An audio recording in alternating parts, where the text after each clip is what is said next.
Hey everyone, welcome back to Corporate Decoder, the place where we decode the language of business. Today, we're diving into a shareholder report that's a bit like a magician's act. Lots of smoke and mirrors until you know where to look. We're checking out the Tidal ETF Trust. Get ready because this report has a few surprises. First up is the Folio Beyond Alternative Income and Interest Rate Hedge ETF, ticker symbol EISR. Think of this as a fund trying to make money while also protecting against rising interest rates.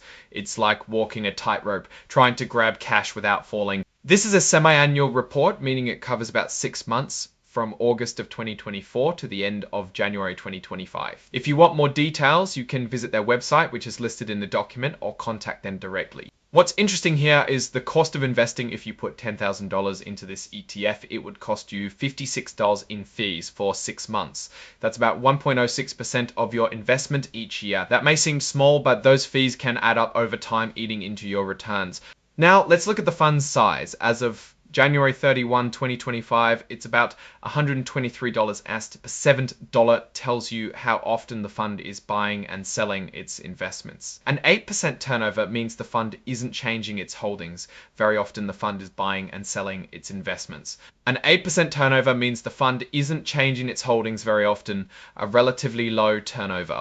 What is this fund invested in? A big chunk of it, about 94%, is in something called collateralized mortgage obligations. These are basically bundles of home loans that are packaged together and sold to investors. It's a way to invest in the housing market without directly buying houses. The top issuers of these mortgage-related securities are names you might recognize: Government National Mortgage Association, Federal National Mortgage Association, and Federal Home Loan Mortgage Corporation.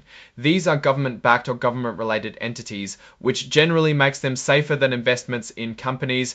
Next, we have the Folio Beyond Enhanced Fixed Income Premium ETF, ticker symbol FIXP. The aim of this fund is to generate income with a secondary goal of increasing the value of your investment over time. But here's a twist. This report only covers the period from January 22, 2025 to January 31, 2025, since the ETF just launched in January. So we're looking at less than 2 weeks of performance data. Because this fund is so new, the cost information is a bit misleading. It says that a $10,000 investment would cost you $2. That's about 0.70% each year.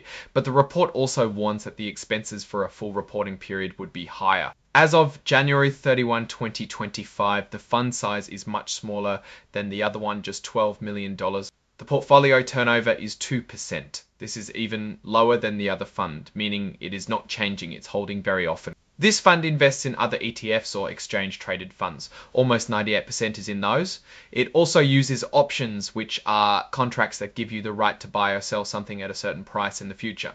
The top holdings include Invesco Senior Loan ETF and, interestingly, the Folio Beyond Alternative Income and Interest Rate Hedge ETF we just talked about. It is investing in its own sibling fund. Now let's go to the fund's assets and liabilities. This shows what the fund owns and what it owes.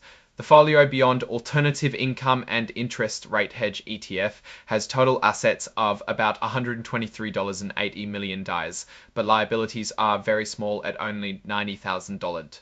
The Folio Beyond Enhanced Fixed Income Premium ETF has about $12 million in assets and liabilities of $12,000. Looking at the statement of operations, we can see how much money these funds are making and spending.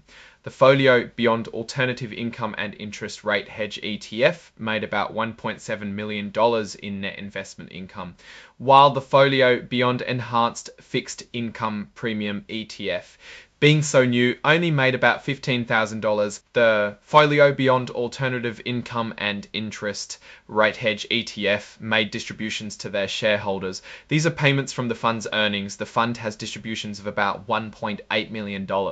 The financial highlights section gives us a look at how the fund has performed over time on a per share basis.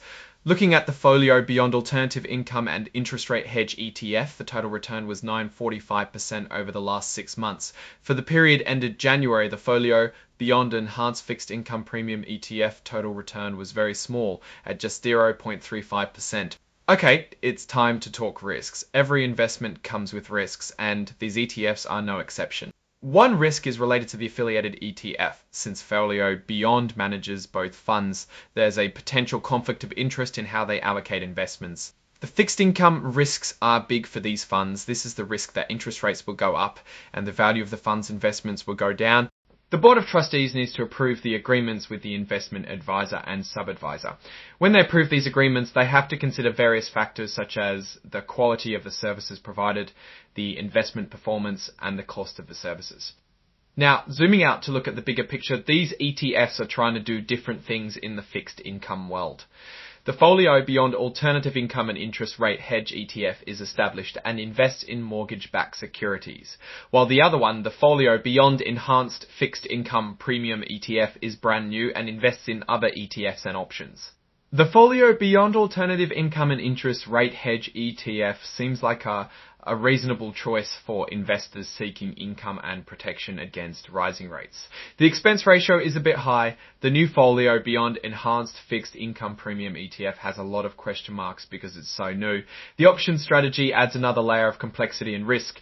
Keep an eye on those management fees. Make sure that the returns justify the costs. Investing in these funds requires careful monitoring and an understanding of the risks involved.